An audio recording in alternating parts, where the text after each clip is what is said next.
राधे। जय श्री कृष्णा। श्री दुर्गा सप्तशती का संपूर्ण पाठ 1 से 13 अध्याय हिंदी में। पहला अध्याय। श्री गणेशाय नमः। जय माँ भवानी। महर्षि ऋषि का राजा सुरत और समाधि को देवी की महिमा बताना। महर्षि मार्कंडेय जी बोले, सूर्य के पुत्र सावर्ण की उत्पत्ति की कथा विस्तार पूर्वक कहता हूँ, सुनो। सावर्ण महामाया की कृपा से जिस प्रकार मनवंतर के स्वामी हुए उसका हाल भी सुनो। पहले स्वरोचिष नामक मनवंतर में चैत्रवंशी सुरत नाम के एक राजा थे। सारी पृथ्वी पर उनका राज था। वह प्रजा को अपने पुत्र के समान मानते थे, तो भी कोला विध्वंसी राजा उनके शत्रु बन गए। दुष्टों को दंड देने वाला राजा सुरत की उनके साथ लड़ाई हुई। कोला विध्वंसियों की संख्या में कम होने पर भी राजा सुरत युद्ध में उनसे हार गए। तब वह अपने नगर में आ गए। केवल अपने देश का राज्य ही उनके पास रह गया और वह उसी देश के राजा होकर राज करने लगे। किंतु उनके शत्रुओं ने उन पर वहां भी आक्रमण किया। राजा को बलहीन देखकर उसके दुष्ट मंत्रियों ने राजा की सेना और खजाना अपने अधिकार में कर लिया। राजा सुरत अपने राज्याधिकार को हारकर शिकार खेलने के बहाने घोड़े पर सवार होकर वहां से एक भयंकर वन की ओर चले गए। उस वन में उन्होंने महर्षि मैदा का आश्रम देखा। वहां मैदा महर्षि अपने शिष्यों तथा मुनियों से सुशोभित बैठे हुए थे और वहां कितने भी हिंसक जीव परम शांति भाव से रहते थे। राजा सुरत ने महर्षि मैदा को प्रणाम किया और महर्षि ने भी उनका उचित सत्कार भी किया। राजा सुरत महर्षि के आश्रम में कुछ समय तक ठहरे। नगर की ममता के आकर्षण से राजा अपने मन में सोचने लगे, पूर्व काल में पूर्वजों ने जिस नगर का पालन किया था वह आज मेरे हाथ से निकल गया।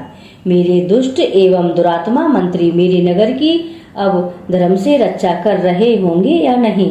मेरा प्रधान हाथी, जो कि सदा मद की वर्षा करने वाला और शूरवीर था, मेरे वैरियों के वश में होकर न जाने क्या दुख भोग रहा होगा। मेरे आज्ञाकारी नौकर, जो मेरी कृपा से धन और भोजन पाने से सदैव सुखी रहते थे और मेरे पीछे पीछे चलते थे, अब वह निश्चय ही दुष्ट राजाओं का अनुसरण करते होंगे तथा मेरे दुष्ट एवं दुरात्मा मंत्रियों द्वारा व्यर्थ ही धन को व्यय करने से संचित किया हुआ मेरा खजाना एक दिन अवश्य खाली हो जाएगा। इस प्रकार की बहुत सी बातें सोचता हुआ राजा निरंतर दुखी रहने लगा। एक दिन राजा सुरत ने महर्षि मैदा के आश्रम में एक दिन राजा सुरत ने महर्षि मैदा के आश्रम के निकट एक वैश्य को देखा। राजा ने उससे पूछा, भाई तुम कौन हो और यहाँ तुम्हारे आने का क्या कारण है? तुम मुझे शोकग्रस्त अनमने से दिखाई देती हो, इसका क्या कारण है? राजा के यह नम्र वचन सुन वैश्य ने महाराज सुरत को प्रणाम करके कहा। वैश्य बोला, राजन, मेरा नाम समाधि है। मैं धनियों के कुल में उत्पन्न एक वैश्य हूँ। मेरे दुष्ट स्त्री पुत्राधिकों ने लोभ से मेरा सब धन छीन लिया है और मुझे घर से निकाल दिया है। मैं इस तरह से दुखी होकर इस वन में चला आया हूँ और यहाँ रहता हुआ मैं इस बात को भी नहीं जानता कि अब घर में इस समय सब कुशल भी हैं या नहीं। यहाँ मैं अपने परिवार का आचरण संबंधी कोई समाचार भी नहीं पा सकता कि वह घर में इस समय कुशल पूर्वक हैं या नहीं। मैं अपने पुत्र के संबंध में यह भी नहीं जानता कि वह सदाचारी है या दुराचार में फंसे हुए हैं। राजा बोले, जिस धन के लोभी स्त्री पुत्रों ने तुम्हें घर से निकाल दिया है, फिर भी तुम्हारा चित्त उनसे क्यों प्रेम करता है? वैश्य ने कहा, मेरे विषय में आपका ऐसा कहना ठीक है, किंतु मेरा मन इतना कठोर नहीं है। यद्यपि उन्होंने धन के लोभ में पड़कर पितृ स्नेह को त्याग कर मुझे घर से निकाल दिया है, तो भी मेरे मन में उनके लिए कठोरता नहीं आती। हे महामते, मेरा मन फिर भी उनमें क्यों फंस रहा है? इस बात को जानता हुआ भी मैं नहीं जान रहा। मेरा चित्त उनके लिए दुखी है। मैं उनके लिए लंबी लंबी सांसें ले रहा हूँ। उन लोगों में प्रेम नाम को नहीं है, फिर भी ऐसे निस्नेही के लिए मेरा हृदय कठोर नहीं होता। महर्षि मार्कंडेय जी ने कहा, हे द्विज श्रेष्ठ, इसके बाद महाराज सुरतु और वह वैश्य दोनों महर्षि मेधा के समीप गए और उनके साथ यथा योग्य न्याय संभाषण करके दोनों ने वार्ता आरंभ की। राजा बोले, हे भगवान, मैं आपसे एक बात पूछना चाहता हूँ, सो आप कृपा करके मुझे बताइए। मेरा मन मेरे अधीन नहीं है, इसमें मैं बहुत दुखी हूँ। राज्य धनादिक की चिंता अभी तक मुझे बनी हुई है और मेरी यह ममता अज्ञानियों की तरह बढ़ती जा रही है। और यह समाधि नामक वैश्य भी अपने घर से अपमानित होकर आया है। इसके स्वजनों ने भी इसे त्याग दिया है।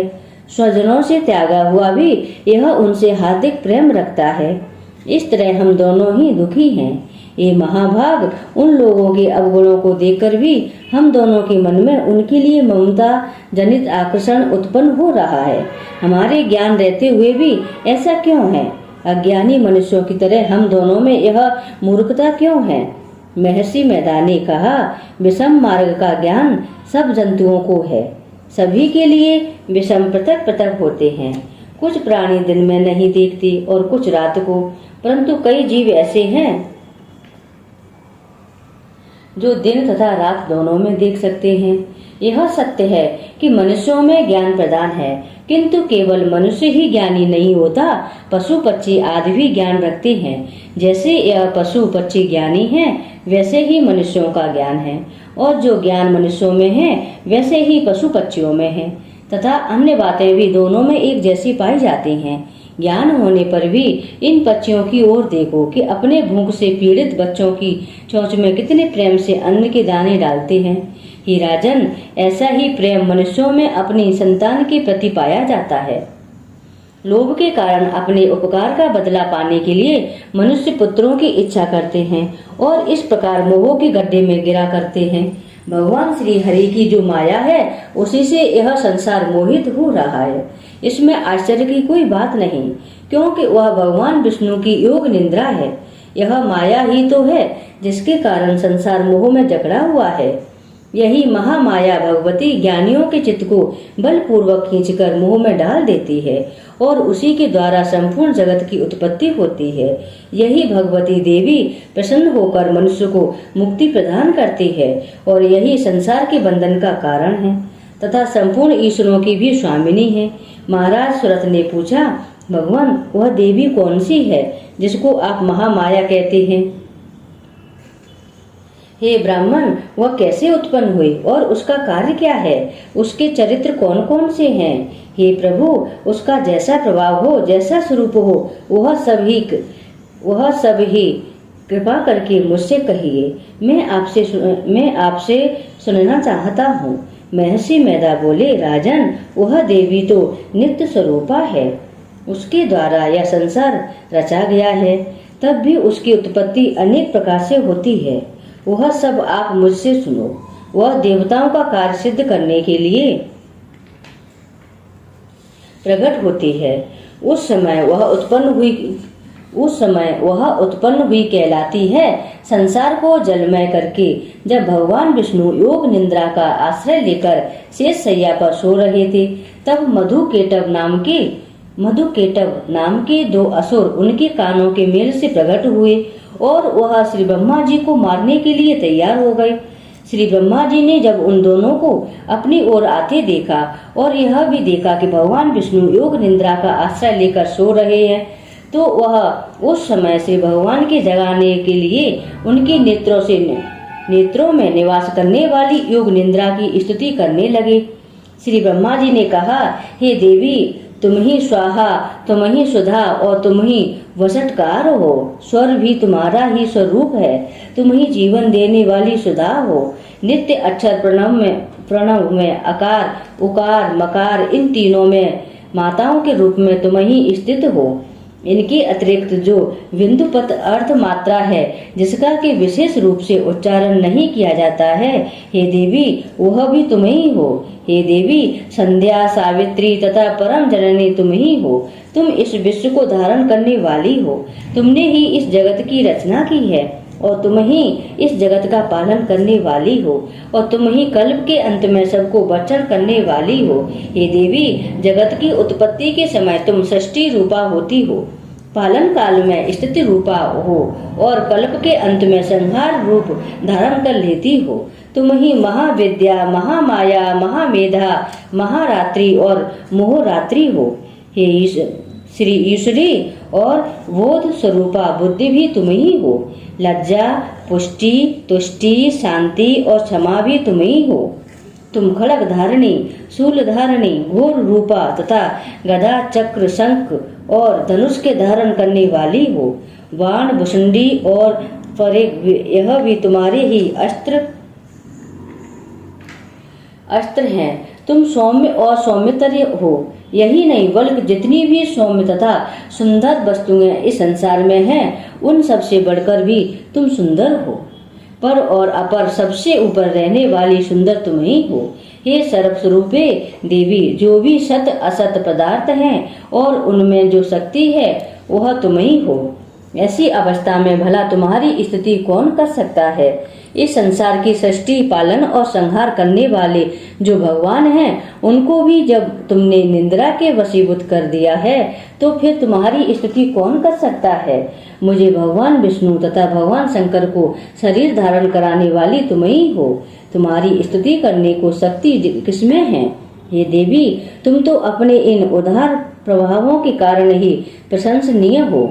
मधु और केटव जो भयंकर असुर हैं, इन्हें तो मोह में डाल दो और श्री हरि भगवान विष्णु को भी जल्दी जगा दो और उनमें इनको मार डालने की बुद्धि भी उत्पन्न कर दो। महर्षि मैदा बोले, हे राजन, जब ब्रह्मा जी ने देवी से इस प्रकार स्तुति करके भगवान को जगाने तथा मधु और केटव को मारने के लिए कहा, तो वह भगवान श्री विष्णु के नेत्र, मुख, नासिका, बाहु, हृदय और वक्ष स्थल से निकल श्री ब्रह्मा जी के सामने खड़ी हो गई। उनका ऐसा करना था कि भगवान श्री हरि तुरंत जाग उठे और दोनों असुरों को देखा, जो कि अत्यंत बलवान तथा पराक्रमी थे और मारे क्रोध के जिनके नेत्र लाल हो रहे थे और जो ब्रह्मा जी का वध करने के लिए तैयार थे। तब क्रुद्ध हो उन दोनों दुरात्माओं असुरों के साथ भगवान श्री हरि पूरे 5000 वर्ष तक लड़ते रहे। एक तो वह अत्यंत बलवान तथा पराक्रमी थे, दूसरे महामाया ने भी उन्हें मोह में डाल रखा था। अतः वह श्री भगवान से कहने लगे, हम दोनों तुम्हारी वीरता से अत्यंत प्रसन्न हैं, तुम हमसे कोई वर मांगो। भगवान ने कहा, यदि तुम मुझ पर प्रसन्न हो तो अब तुम मेरे हाथों से मर जाओ। बस इतना सा ही वर मैं तुमसे मांगता हूँ। महर्षि मैदा बोले, इस तरह से जब वह धोखे में आ गए और अपने चारों ओर जल ही जल देखा, तो भगवान श्री हरि से कहने लगे, जहाँ पर जल ना हो, सूखी जमीन हो, उसी जगह हमारा वध कीजिए। महर्षि मैदा कहते हैं, तथास्तु कहकर भगवान श्री हरि ने उन दोनों को अपनी जांग पर लिटाकर उन दोनों के सिर काट डाले। इस तरह से यह देवी श्री ब्रह्मा जी की स्तुति करने पर प्रकट हुई थी। अब तुम से उनके प्रभाव का वर्णन करता हूँ, सो सुनो। दूसरा अध्याय। देवताओं के तेज से देवी का प्रादुर्भाव और महिषासुर की सेना का वध। महर्षि मैदा बोले, प्राचीन काल में देवताओं और असुरों में पूरे 100 वर्षों तक घोर युद्ध हुआ था। उनमें असुरों का स्वामी महिषासुर था और देवराज इंद्र देवताओं के नायक थे। इस युद्ध में देवताओं की सेना परास्त हो गई थी और इस प्रकार संपूर्ण देवताओं को जीत महिषासुर इंद्र बन बैठा था। युद्ध के बाद हारे हुए देवता प्रजापति श्री ब्रह्मा जी को साथ लेकर उस स्थान पर पहुंचे जहां पर भगवान शंकर विराजमान थे। देवताओं ने अपनी हार का सारा वृतांत भगवान श्री विष्णु और शंकर जी से कह सुनाया। वह कहने लगे, हे प्रभु, महिषासुर सूर्य, इंद्र, अग्नि, वायु, चंद्रमा, यम, वरुण तथा अन्य देवताओं के सब अधिकार छीनकर सबका अधिष्ठाता स्वयं बन बैठा है। उसने समस्त देवताओं को स्वर्ग से निकाल दिया है। वह मनुष्यों की तरह पृथ्वी पर विचर कर रहे हैं। दैत्यों की सारी करतूत हमने आपको सुना दी है और आपके शरण में इसलिए आए हैं कि आप उनके वध का कोई उपाय सोचें। देवताओं की बातें सुनकर भगवान श्री विष्णु और शंकर जी को दैत्यों पर बड़ा गुस्सा आया। उनकी भौहें तन गईं और आंखें लाल हो गईं। गुस्से में भरे हुए भगवान विष्णु के मुख से बड़ा भारी तेज निकला और उसी प्रकार का तेज भगवान शंकर, ब्रह्मा और इंद्र आदि दूसरे देवताओं के मुख से प्रकट हुआ। फिर वह सारा तेज एक में मिल गया और तेज का पुंज वह ऐसे दिखता था जैसे कि जाजुल्यमान पर्वत हो। देवताओं ने देखा कि उस पर्वत की ज्वाला चारों ओर फैली हुई थी और देवताओं के शरीर से प्रकट हुए तेज की किसी अन्य तेज से तुलना नहीं हो सकती थी। एक स्थान पर इकट्ठा होने पर वह तेज एक देवी के रूप में परिवर्तित हो गया और अपने प्रकाश से तीनों लोकों में व्याप्त जान पड़ा। वह भगवान शंकर का तेज था। उससे देवी का मुख प्रकट हुआ। यमराज के तेज से उसके सिर के बाल बने। भगवान श्री विष्णु के तेज से उसकी भुजाएं बनी। चंद्रमा के तेज से दोनों स्तन और इंद्र के तेज से जंगा और पिंडली तथा पृथ्वी के तेज से नितंब भाग बना। ब्रह्मा जी के तेज से दोनों चरण और सूर्य के तेज से उनकी अंगुलियां पैदा हुई और वसुओं के तेज से हाथों की अंगुलियां एवं कुबेर के तेज से नासिका बनी। प्रजापति के तेज से उसके हाथ और अग्नि के तेज से उनके नेत्र बने। संध्या के तेज से उनकी भौहें और वायु के तेज से उनके कान प्रकट हुए। इस प्रकार उस देवी का प्रादुर्भाव हुआ। महिषासुर से पराजित देवता उस देवी को देखकर अत्यंत प्रसन्न हुए। भगवान शंकर ने अपने त्रिशूल में से एक त्रिशूल निकालकर उस देवी को दे दिया और भगवान विष्णु ने अपने चक्र में से एक चक्र निकालकर उस देवी को दे दिया। वरुण ने देवी को शंख भेंट किया। अग्नि ने उसे शक्ति दी। वायु ने धनुष और बाण दिए। सहस्त्र नेत्रों वाले श्री देवराज इंद्र ने उसे अपने वज्र से उत्पन्न करके वज्र दिया और ऐरावत हाथी का एक घंटा उतारकर देवी को भेंट किया। यमराज ने उसे काले दंड में से एक दंड दिया। वरुण ने उसे पास दिया। प्रजापति ने स्पष्टिक की माला दी और ब्रह्मा जी ने उसे कमंडल दिया। सूर्य ने देवी के समस्त रोमों में अपनी किरणों का तेज भर दिया। काल ने उसे चमकती हुई ढाल और तलवार दी तथा उज्ज्वल हार और दिव्य वस्त्र उसे भेंट किए और उनके साथ ही उसने दिव्य चूड़ामणि भी दी। 2 कुंडल, कंकड़, उज्ज्वल अर्धचंद्र, बाहों के लिए बाजूबंद, चरणों के लिए नुपुर, गले के लिए सुंदर हंसली और अंगुलियों के लिए रत्नों की बनी हुई अंगूठियां उसे दी। विश्वकर्मा ने उनको फरसा दिया और उसके साथ ही कई प्रकार के अस्त्र और अभेद कवच दिए और इसके अतिरिक्त उन्होंने उसे कभी न कुमलाने वाले सुंदर कमलों की मालाएं भेंट की। समुद्र ने सुंदर कमल का फूल भेंट किया। हिमालय ने सवारी के लिए सिंह और तरह तरह के रत्न देवी को भेंट किए। यक्षराज कुबेर ने मधु से भरा हुआ पात्र और शेषनाग ने उन्हें बहुमूल्य मणियों से विभूषित नागहार भेंट किया। इसी तरह दूसरे देवताओं ने भी उन्हें आभूषण और अस्त्र देकर उनका सम्मान किया। इसके बाद देवी ने उच्च स्वर से गर्जना की। उसके इस भयंकर नाद से आकाश गूंज उठा। देवी का वह उच्च स्वर से किया हुआ सिंहनाद समा न सका। आकाश उनके सामने छोटा प्रतीत होने लगा। उससे बड़े जोर की प्रतिध्वनि हुई जिससे समस्त विश्व में हलचल मच गई और समुद्र कांप उठा। पृथ्वी डोलने लगी। सबके सब पर्वत हिलने लगे। देवताओं ने उस समय प्रसन्न हो सिंह वाहनी जगतमयी देवी से कहा, हे देवी तुम्हारी जय हो। इसके साथ महर्षियों ने भक्ति भाव से विनम्र होकर उनकी स्तुति की। संपूर्ण त्रिलोकी को शोक मग्न देखकर दैत्यगण अपनी सेनाओं को साथ लेकर और हथियार आदि सजाकर उठ खड़े हुए। महिषासुर के क्रोध की कोई सीमा नहीं थी। उसने क्रोध में भरकर कहा, यह सब क्या उत्पात है।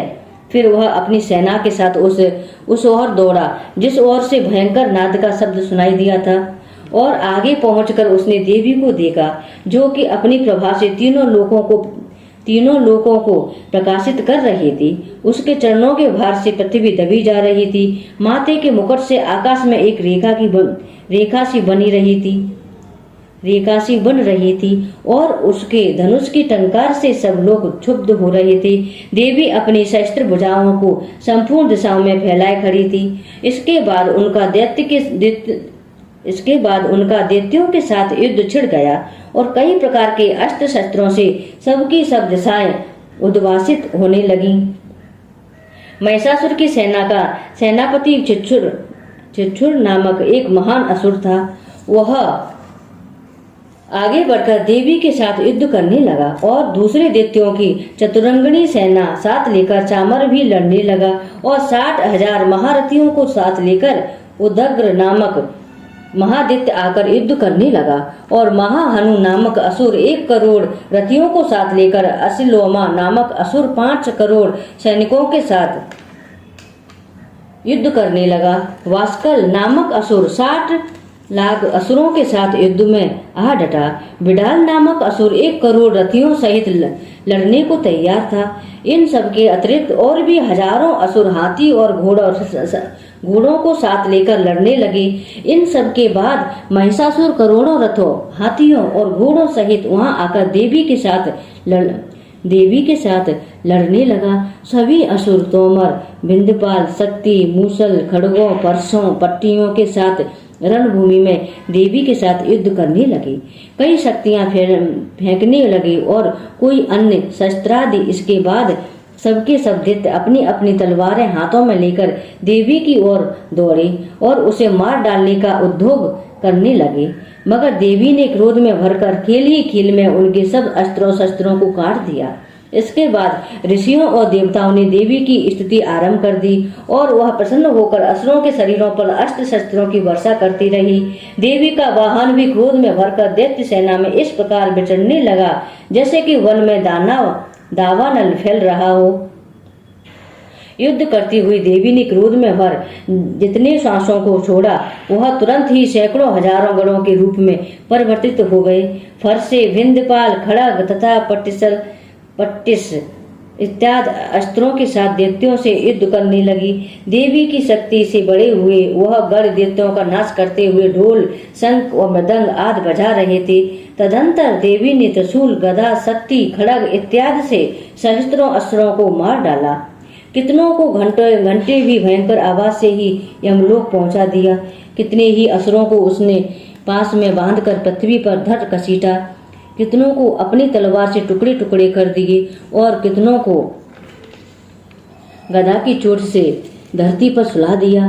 कई दैत्य मूसल की मार से घायल होकर रक्त ववन करने लगे और कई शूल से छाती पर जाने के कारण पृथ्वी पर लेट गए और कितनों की वाण वर्षा से कमर टूट गई। देवताओं को पीड़ा देने वाले दैत्य कट कट कर मरने लगे। कितनों की बाहें अलग हो गईं, कितनों की ग्रीवाएं कट गईं, कितनों के सिर कटकर दूर भूमि पर लुढ़क गए, कितनों के शरीर बीच में से कट गए और कितनों की जंघाएं कट गईं और वह पृथ्वी पर गिर पड़े। कितने ही सिरों और पैरों के कटने पर भी भूमि पर से उठ खड़े हुए और अस्त्र शस्त्र हाथ में लेकर देवी से लड़ने लगे और कई दैत्यगण भूमि में बाजों की ध्वनि के साथ नाच रहे थे। कई असुर जिनके सिर कट चुके थे बिना सिर के धड़ से ही हाथ में शस्त्र लिए हुए लड़ रहे थे। दैत्य रह रहकर ठहरो ठहरो कहते हुए देवी को युद्ध के लिए ललकार रहे थे। जहाँ पर यह घोर संग्राम हुआ था वहाँ की भूमि रथ, हाथी, घोड़े और असुरों की लाशों से भर गई थी और असुर सेना के बीच में रक्तपात होने के कारण रुद्र की नदियां बह रही थी। और इस तरह देवी ने असुरों की विशाल सेना को क्षण भर में इस तरह से नष्ट कर डाला जैसे तृण काष्ठ के बड़े समूह को अग्नि नष्ट कर डालती है। और देवी का सिंह भी गर्दन के बालों को हिलाता हुआ और भयंकर शब्द करता हुआ असुरों के शरीरों से मानो उनके प्राणों को ढूंढ रहा था। वहां देवी के गणों ने जब दैत्यों के साथ युद्ध किया तो देवताओं ने प्रसन्न होकर आकाश से उन पर पुष्प वर्षा की। तीसरा अध्याय, सेनापतियों सहित महिषासुर का वध। महर्षि मैदा ने कहा, महिषासुर की सेना नष्ट होती देखकर उस सेना का सेनापति चिच्छुर क्रोध में भर देवी के साथ युद्ध करने के लिए आगे बढ़ा। वह देवी पर इस प्रकार बाणों की वर्षा करने लगा मानो सुमेरु पर्वत पानी की धार वर्षा कर रहा हो। इस प्रकार देवी ने अपने बाणों से उसके बाणों को काट डाला तथा उसके घोड़ों और सारथी को मार दिया। साथ ही उसके धनुष और उसकी अत्यंत ऊंची ध्वजा को भी काट कर नीचे गिरा दिया। उसका धनुष कट जाने के बाद उसके शरीर के अंगों को भी अपने बाणों से भीन दिया। धनुष, घोड़ों और सारथी के नष्ट हो जाने पर वह असुर ढाल और तलवार लेकर देवी की तरफ आया। उसने अपनी तीक्ष्ण धार वाली तलवार से देवी के सिंह के मस्तक पर प्रहार किया और बड़े वेग से देवी की बाईं भुजा पर वार किया।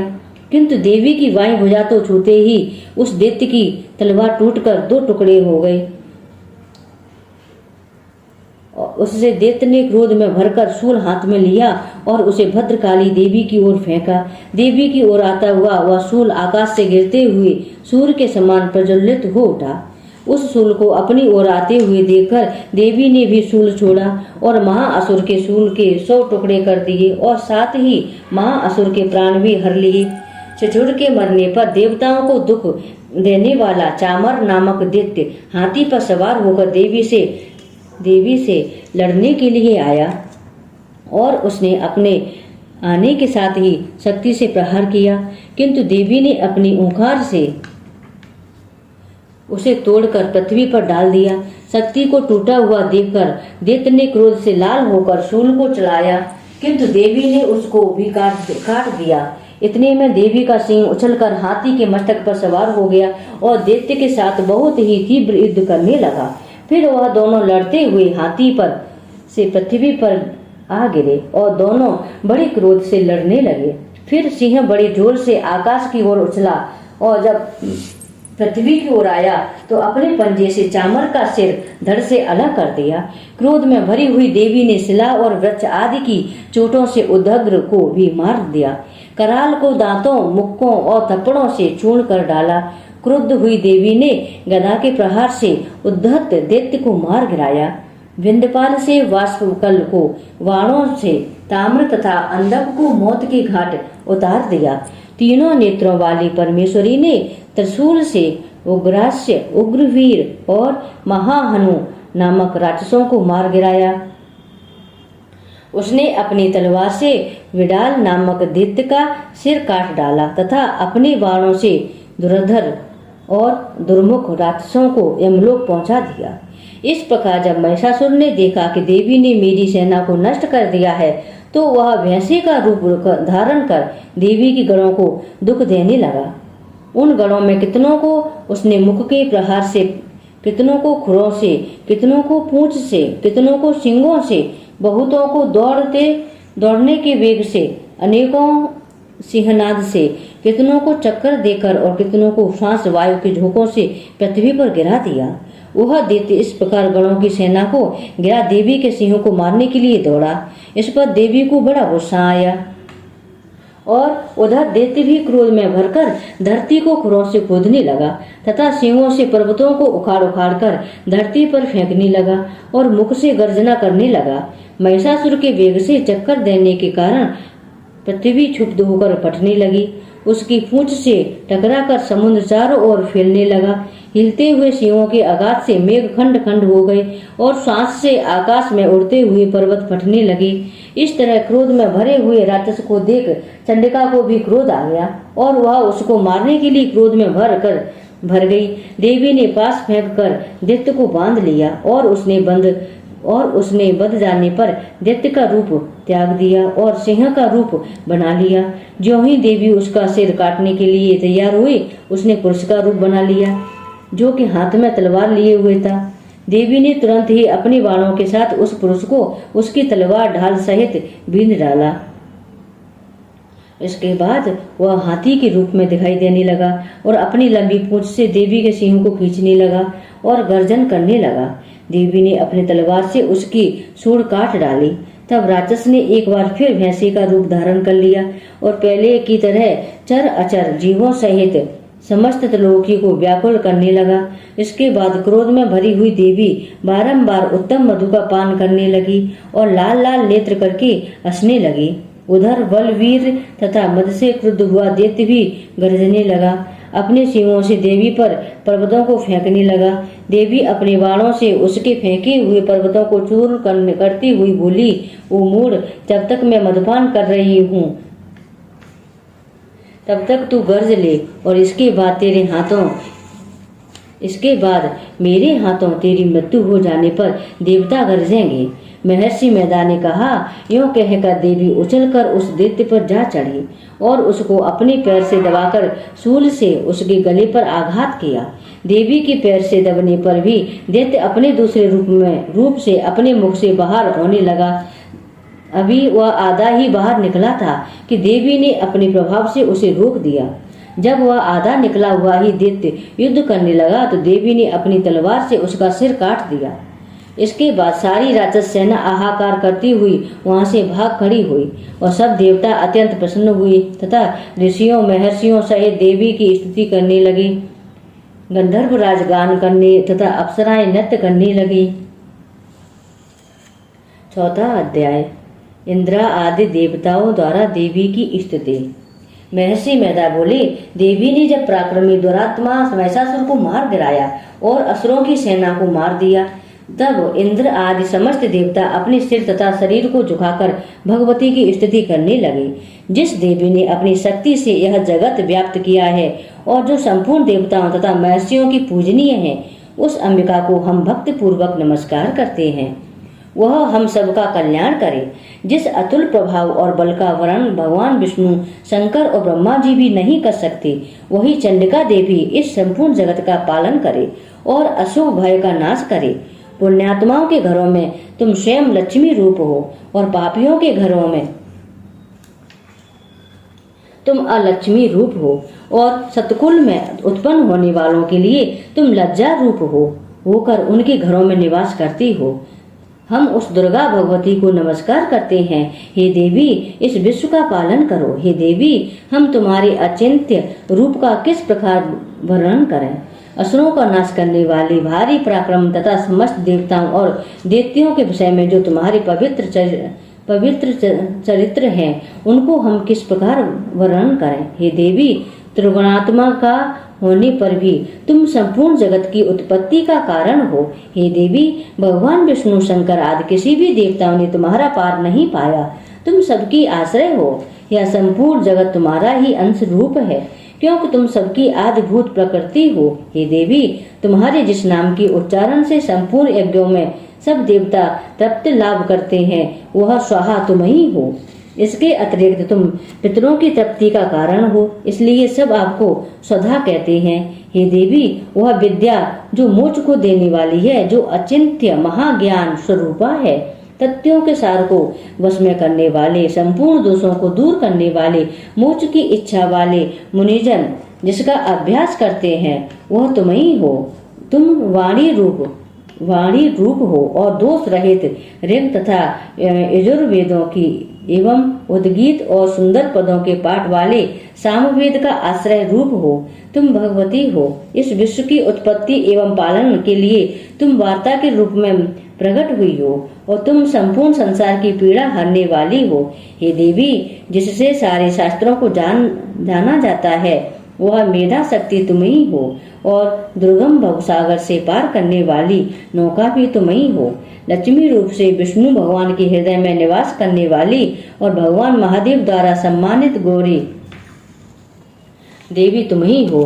मंद मुस्कान वाले निर्मल पूर्ण चंद्र बिंब के समान और उत्तम सुवर्ण की मनोहर कांति से कमनीय तुम्हारे मुख को देखकर भी महिषासुर क्रोध में भर गया।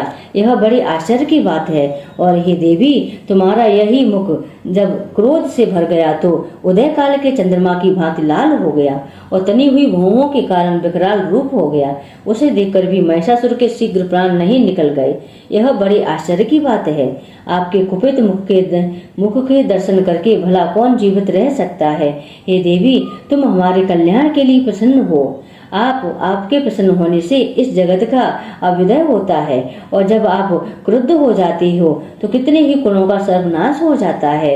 यह हमने अभी अभी जाना है कि जब तुमने महिषासुर की बहुत बड़ी सेना को देखते देखते मार दिया। हे देवी, सदा अभ्युदय देने वाली, तुम जिस पर प्रसन्न हो जाती हो वही देश में सम्मानित होते हुए उनके धन यश की वृद्धि होती है। उनका धर्म कभी शिथिल नहीं होता और उनके यहाँ अधिक पुत्र पुत्रियां और नौकर होते हैं।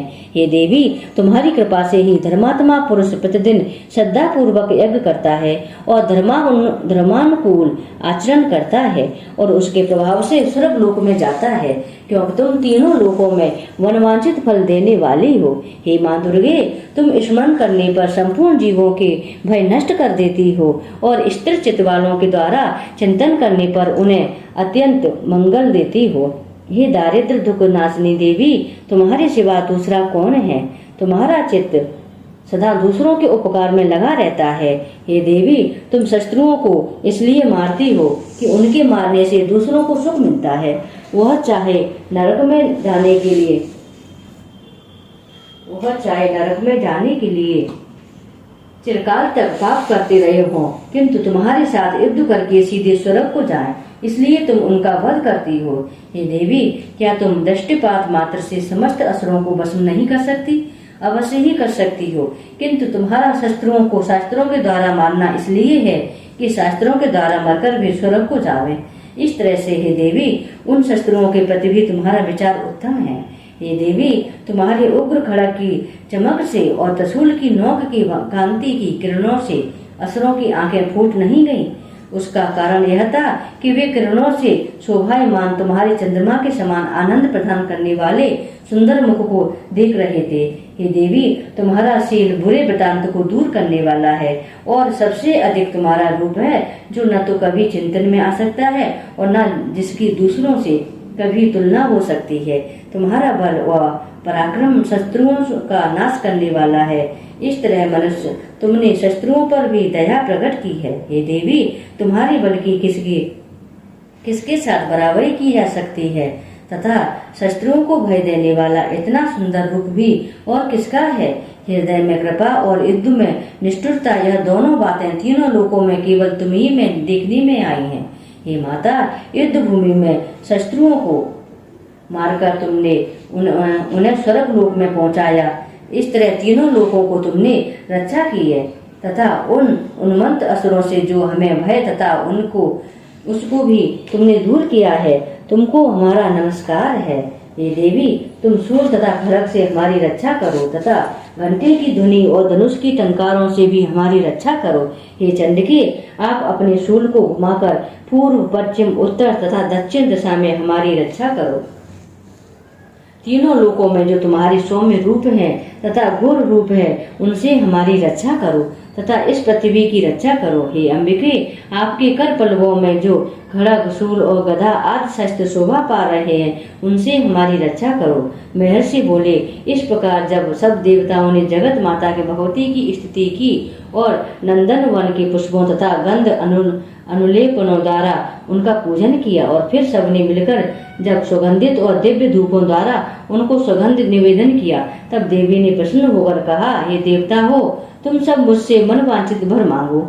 देवता बोले, हे भगवती, तुमने हमारा सब कुछ कार्य कर दिया, अब हमारे लिए कुछ भी मांगना बाकी नहीं रहा, क्योंकि तुमने हमारे शत्रु महिषासुर को मार डाला है। हे महिषासुरी, तुम इस पर भी यदि हमें कोई वर देना चाहती हो तो बस इतना वर दो कि जब जब हम आपका स्मरण करें तब तब आप हमारी विपत्तियों को हरण करने के लिए हमें दर्शन दिया करो। हे अंबिके, जो कोई भी तुम्हारी स्तुति करे तुम उनको वित्त समृद्धि और वैभव देने के साथ ही उनके धन और स्त्री आदि संपत्ति बढ़ावे और सदा हम पर प्रसन्न रहे। महर्षि बोले, हे राजन, देवताओं ने जब जगत के लिए तथा अपने लिए इस प्रकार प्रश्न किया तो बस तथास्तु कहकर देवी अंतर्ध्यान हो गई। हे गोप, जिस प्रकार तीनों लोकों का हित चाहने वाली वह भगवती देवताओं के शरीर से उत्पन्न हुई थी, वह सारा वृतांत मैंने तुमसे यह कह दिया। और इसके बाद दुष्ट असुरों तथा शुंभ निशुंभ का वध करने और सब लोगों की रक्षा करने के लिए जिस प्रकार गौरी देवी के शरीर से उत्पन्न हुई थी, वह सारा वृतांत मैं यथावत वर्णन करता हूँ। 5वां अध्याय, देवताओं द्वारा देवी की स्तुति। महर्षि मेधा ने कहा, पूर्व काल में शुंभ निशुंभ नामक असुरों ने अपने बल की मदद से इंद्र का त्रिलोकी का राज्य और यज्ञों के भाग छीन लिए, और वह दोनों इस प्रकार सूर्य, चंद्रमा, धर्मराज और वरुण के अधिकार भी छीनकर स्वयं ही उनका उपयोग करने लगे।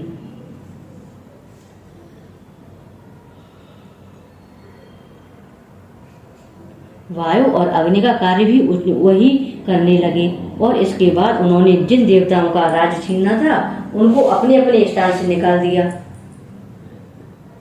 इस तरह से अधिकार छीने हुए तथा दैत्यों द्वारा निकाले हुए देवता अपराजिता देवी का स्मरण करने लगे कि देवी ने हमको वर दिया था कि मैं तुम्हारी संपूर्ण विपत्तियों को नष्ट करके रक्षा करूंगी। ऐसा विचार कर सब देवता हिमालय पर गए और भगवती विष्णु माया की स्तुति करने लगी। देवताओं ने कहा, देवी को नमस्कार है, शिव को नमस्कार है, प्रकृति और भद्रा को नमस्कार है। हम लोग रुद्रा, नित्या और गौरी को नमस्कार करते हैं। ज्योत्सनामयी, चंद्र रूपणी और सुख रूपा देवी को निरंतर नमस्कार है। शरणागतों का कल्याण करने वाले बुद्धि और सिद्ध रूपा देवी को हम बारंबार नमस्कार करते हैं। और नेतृत्वी राजाओं की लक्ष्मी तथा सर्वाणी को नमस्कार है। दुर्गा को दुर्ग स्थलों को पार करने वाली दुर्गपारा को सारा सर्व कारिणी ख्याति कृष्ण और धूम्र देवी को सदैव नमस्कार है। अत्यंत सौम तथा अत्यंत रौद्र रूपा को हम नमस्कार करते हैं। उन्हें हमारा बारंबार प्रणाम है। जगत की आधारभूत कृत देवी को बारंबार नमस्कार करते हैं। जिस देवी को प्राणी मात्र विष्णु माया कहते हैं उसको नमस्कार है, उसको नमस्कार है, उसको नमस्कार है। जो देवी संपूर्ण प्राणियों में चेतना कहलाती है उसको नमस्कार है, उसको नमस्कार है, उसको नमस्कार है। जो देवी संपूर्ण प्राणियों में बुद्ध रूप से स्थित है उसको नमस्कार है। जो देवी सब प्राणियों में निंद्रा रूप से विराजमान है उसको नमस्कार है। जो देवी संपूर्ण प्राणियों में क्षुधा रूप से विराजमान है उसको नमस्कार है। जो देवी संपूर्ण प्राणियों में छाया रूप से स्थित है उसको नमस्कार है। जो देवी सब प्राणियों में सत्य रूप से स्थित है उसको नमस्कार है, उसको नमस्कार है। जो देवी संपूर्ण प्राणियों में तृष्णा रूप से स्थित है उसको नमस्कार है, उसको नमस्कार है, उसको नमस्कार है।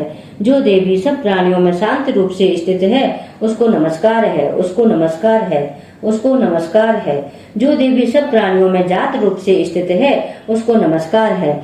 जो देवी सब प्राणियों में जात रूप से स्थित है उसको नमस्कार है। जो देवी सब प्राणियों में लज्जा रूप से स्थित है उसको नमस्कार है।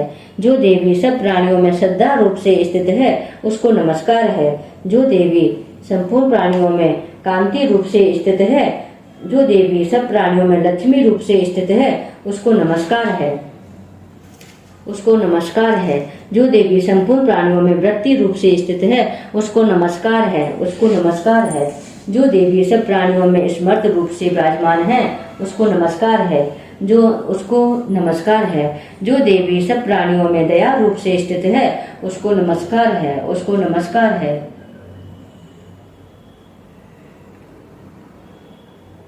जो देवी सब प्राणियों में तुष्ट रूप से स्थित है उसको नमस्कार है, उसको नमस्कार है। जो देवी संपूर्ण प्राणियों में मात्र रूप से स्थित है उसको नमस्कार है, उसको नमस्कार है। जो देवी संपूर्ण प्राणियों में भ्रांत रूप से स्थित है उसको नमस्कार है, उसको नमस्कार है। जो देवी संपूर्ण प्राणियों में नित्य व्याप्त रहती है उसको नमस्कार है, उसको नमस्कार है, उसको नमस्कार है। जो देवी चैतन्य रूप से इस संपूर्ण संसार को व्याप्त करके स्थित है उसको नमस्कार है, उसको नमस्कार है। जो देवी पूर्व काल में देवताओं ने अपने अभीष्ट फल पाने के लिए उसकी स्तुति की थी और देवराज इंद्र ने बहुत दिनों तक जिसका पूजन किया, वह कल्याण की साधना भूता ईश्वरी हमारा कल्याण और मंगल करे तथा सारी विपत्तियों को नष्ट कर डाले। असुरों के सताए हुए हम संपूर्ण देवता उस परमेश्वरी को इस समय नमस्कार करते हैं तथा जो भक्ति पूर्वक स्मरण किए जाने पर तुरंत ही सब विपत्तियों को नष्ट कर देती है, वह जगदम्बा इस समय भी हमारा मंगल करके हमारी समस्त विपत्तियों को दूर करे। महर्षि मेधा ने कहा, हे राजन, इस प्रकार देवता स्तुति कर रहे थे तो उसी समय माता पार्वती देवी गंगा में स्नान करने के लिए आई थी। तब उनके शरीर से प्रकट होकर शिवा देवी बोली, शुंभ दैत्य के द्वारा स्वर्ग से निकले हुए और निशुंभ से हारे हुए यह देवता मेरी ही स्तुति कर रहे हैं। माता पार्वती के शरीर से अंबिका निकली थी, इसलिए उसको संपूर्ण लोक में कौशिकी कहते हैं। कौशिकी के प्रकट होने के बाद माता पार्वती देवी के शरीर का रंग काला हो गया और वह हिमालय पर रहने वाली कालिका देवी के नाम से प्रसिद्ध हुई। फिर शुंभ और निशुंभ के दूत चंडमुंड वहां आए और उन्होंने परम मनोहर रूप वाली अंबिका देवी को देखा। फिर वह शुंभ के पास जाकर बोले, महाराज, एक अत्यंत सुंदर स्त्री हिमालय को प्रकाशित कर रही है। वैसा रंग रूप आज तक हमने किसी स्त्री का नहीं देखा। ये सुरेश्वर, आप यह पता लगाएं कि वह कौन है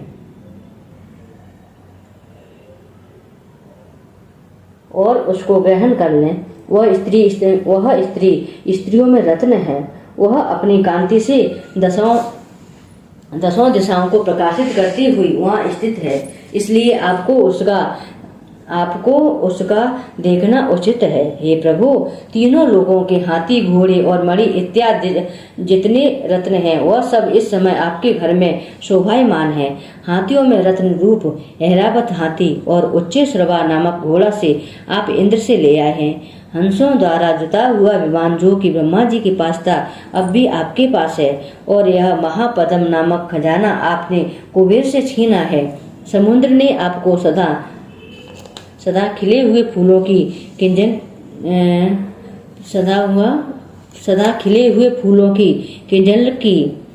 किंजलकिनी नामक माला दी है। वरुण का कंचन की वर्षा करने वाला छत्र आपके पास है। रथों में श्रेष्ठ प्रजापति का रथ भी आपके पास ही है। हे दैत्येंद्र, मृत्यु से उत्क्रांतदा नामक शक्ति भी आपने छीन ली है, और वरुण का पास भी आपके भ्राता निशुंभ के पास ही है, और समुद्र में पैदा होने वाले सब प्रकार के रत्न भी आपके भ्राता निशुंभ के अधिकार में हैं, और जो अग्नि में न जल सके ऐसे 2 वस्त्र भी अग्निदेव ने आपको दिए हैं। हे दैत्यराज, इस प्रकार सारी रत्न रूपी वस्तुएं आप संग्रह कर चुके हैं, तो फिर आप यह कल्याणमयी स्त्रियों में रत्न रूप अनुपम स्त्री आप क्यों नहीं ग्रहण करते? महर्षि मेधा बोले, चंडमुंड का यह वचन सुनकर शुंभ ने विचारा कि सुग्रीव को अपना दूत बनाकर देवी के पास भेजा जाए। प्रथम उसको सब कुछ समझा दिया और कहा कि वहां जाकर तुम उसको अच्छी तरह से समझाना और ऐसा उपाय करना जिससे वह प्रसन्न होकर तुरंत मेरे पास चली आए। भली प्रकार समझाकर कहना। दूत सुग्रीव पर्वत के उस रमणीय भाग में पहुंचा जहां देवी रहती थी। दूत ने कहा, हे देवी, दैत्यों का राजा शुंभ जो इस समय तीनों लोगों का स्वामी है, मैं उसका दूत हूँ और यहाँ तुम्हारे पास आया हूँ। संपूर्ण देवता उसकी आज्ञा एक स्वर से मानते हैं। अब जो कुछ उसने कहला भेजा है वह सुनो। उसने कहा है, इस समय संपूर्ण त्रिलोकी मेरे वश में है और संपूर्ण यज्ञों के भाग को पृथक पृथक में ही लेता हूँ, और तीनों लोकों में जितने श्रेष्ठ रत्न हैं वह सब मेरे पास हैं। देवराज इंद्र का वाहन ऐरावत मेरे पास है जो मैंने उनसे छीन लिया है। उच्चैश्रवा नामक घोड़ा भी क्षीर सागर मंथन करने से प्रकट हुआ था, उसे देवताओं ने मुझे समर्पित किया है। हे सुंदरी, इसके अतिरिक्त और भी जो रत्न आभूषण पदार्थ देवताओं के पास थे वह सब मेरे पास हैं। हे देवी, मैं तुम्हें संसार की स्त्रियों में रत्न मानता हूँ, क्योंकि रत्नों का उपभोग करने वाला मैं ही हूँ। हे चंचल कटाक्षों वाली सुंदरी, अब यह मैं तुझ पर छोड़ता हूँ कि तू मेरे या मेरे भाई महापराक्रमी निशुंभ की सेवा में आ जाए। ऐसे तू मुझे वरेगी तो तुझे अतुल्य महान ऐश्वर्य की प्राप्ति होगी। अतः तुम अपनी बुद्धि से यह विचार कर मेरे पास चली जाओ। महर्षि मेधा ने कहा। दूत के ऐसा कहने पर संपूर्ण जगत का कल्याण करने वाली भगवती दुर्गा मन ही मन मुस्कुराई और इस प्रकार कहने लगी। देवी ने कहा, हे दूत, तू जो कुछ कह रहा है वह सत्य है। इसमें किंचित मात्र भी झूठ नहीं है। शुंभ और इस समय तीनों लोकों का स्वामी है और निशुंभ भी उसी की तरह पराक्रमी है, किंतु इसके संबंध में मैं जो प्रतिज्ञा कर चुकी हूँ उसे मैं कैसे जुठला सकती हूँ। अतः तू मैंने जो प्रतिज्ञा की है उसे सुन। जो मुझे युद्ध में जीत लेगा और मेरे अभिमान को खंडित करेगा तथा बल में मेरे समान होगा वही मेरा स्वामी होगा। इसलिए शुंभ अथवा महापराक्रमी निशुंभ यहाँ आवे और युद्ध में जीत कर मुझसे विवाह कर ले, इसमें भला देर की क्या आवश्यकता है। दूत ने कहा, हे देवी, तुम अभिमान में भरी हुई हो, मेरे सामने तुम ऐसी बात न करो। इस त्रिलोकी में मुझे तो ऐसा कोई दिखाई नहीं देता जो कि शुंभ और निशुंभ के सामने ठहर सके। हे देवी, जब अन्य देवताओं में से कोई शुंभ और निशुंभ के सामने युद्ध में ठहर नहीं सकता तो फिर तुम जैसी स्त्री उसके सामने रणभूमि में ठहर सकेंगी। जिन शुंभ आदि असुरों के सामने इंद्र आदि देवता नहीं ठहर सके तो फिर तुम अकेली स्त्री उनके सामने कैसे ठहर सकोगी।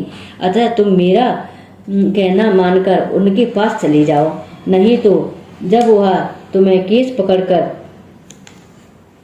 घसीटते हुए ले जाएंगे तो तुम्हारा गौरव नष्ट हो जाएगा। इसलिए मेरी बात मान लो। देवी ने कहा, जो कुछ तुमने कहा ठीक है। शुंभ और निशुंभ बड़े बलवान हैं, लेकिन मैं क्या कर सकती हूँ, क्योंकि मैं बिना विचारे प्रतिज्ञा कर चुकी हूँ। इसलिए तुम जाओ और मैंने जो कुछ कहा है वह सब आदर पूर्वक असुरेंद्र से कह दो।